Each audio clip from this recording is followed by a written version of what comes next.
मैं यहाँ खड़ा हूँ, मुझे वहाँ भेजने के लिए मैनिपुलेट कीजिए।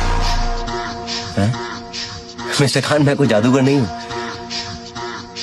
आई एम सॉरी, मैं ये नहीं कर सकता। हाँ, लेकिन अगर आप वहां होते तो मैं 3 शब्द ऐसे कहता कि आप यहाँ आने के लिए मजबूर हो जाते। Guaranteed. I don't think so. Of course I can. मेरा अपने पे भरोसा, मिस्टर खान। जाइए तो सही। Okay. What are you doing?